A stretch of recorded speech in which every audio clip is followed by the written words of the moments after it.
Good morning, everyone, or good afternoon, depending on where you live. This is Diana.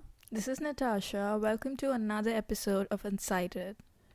So, welcome to today's episode. A lot of things have happened since our last episode. We have a new president elect, finally. And a vice president elect. So, congratulations to them for making history with this election.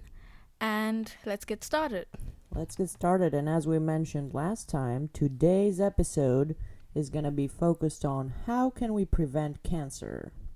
And Natasha has a very interesting, not aspect, but I guess she'll let you know what she has. I can't even explain it. It's mind blowing. Yeah, I hope I'm able to do justice to that. So in today's episode, we'll be discussing the cure for cancer. No, we're not talking about treatments again. We found it. It's done. Diana, what's the cure? What is the cure? I don't know. Cure is prevention. Cure now. That is correct. Echoing what physician author Siddhartha Mukherjee said, prevention is the cure. So before we get to that, I want to share an interesting phenomenon that I learned while binge watching the Netflix series by Latif Nasser. It's called The Connected. And if you have watched the Digits episode of that series, you probably already know what I'm talking about. But I'm going to cover something that was not covered in that episode, which is... And if you need context, go watch that before this, I guess. No, she's going to explain it just fine. Yes. Or you can watch it after listening to us also. So what I'm going to talk about is the relationship between Benfords Law and cancer. But before we get into that, let me tell y'all what Benfords Law is.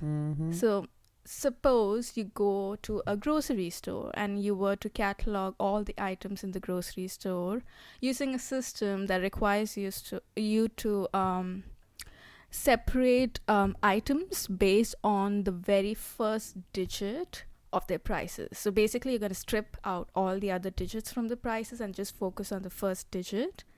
And what are you going to obtain? So you will see that there are way more items belonging to the category of prices that start with the digit 1, then the items that have prices starting from the digit 2.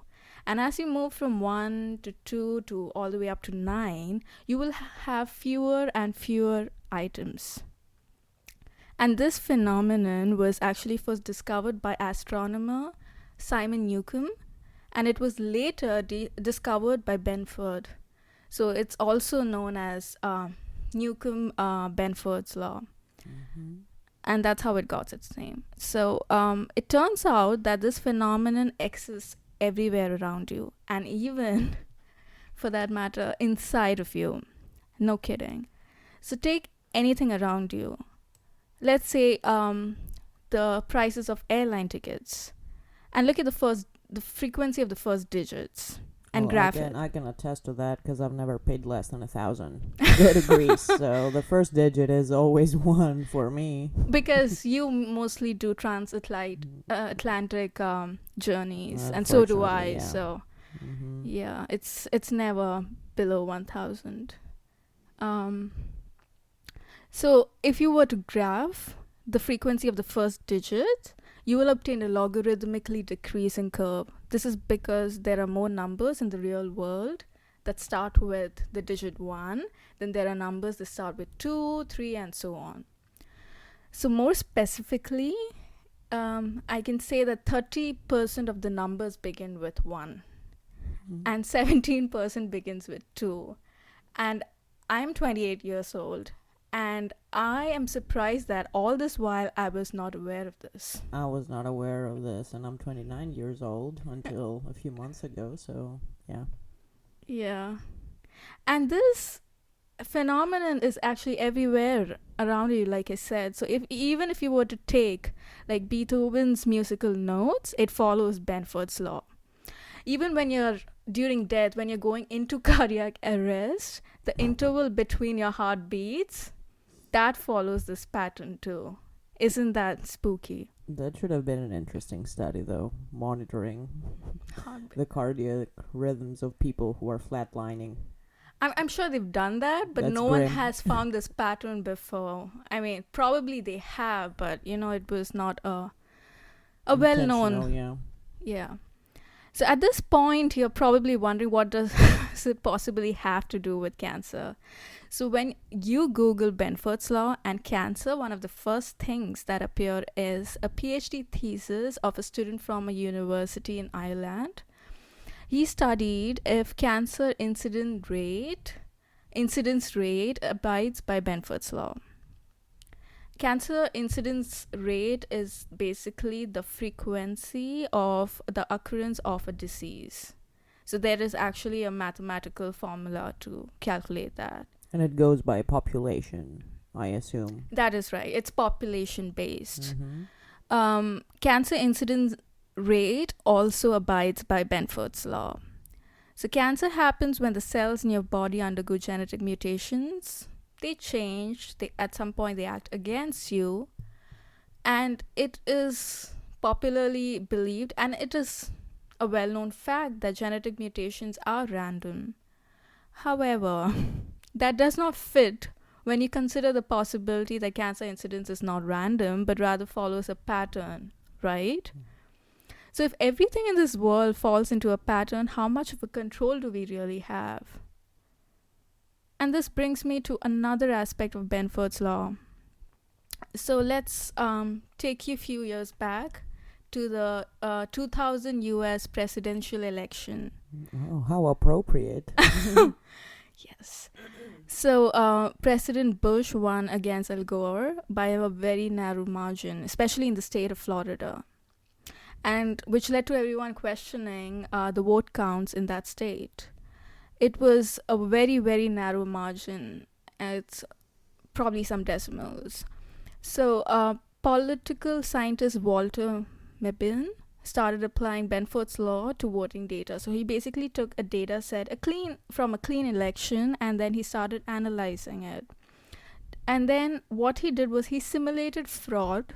So he changed or tweaked 1% of the votes. He switched votes between the candidates.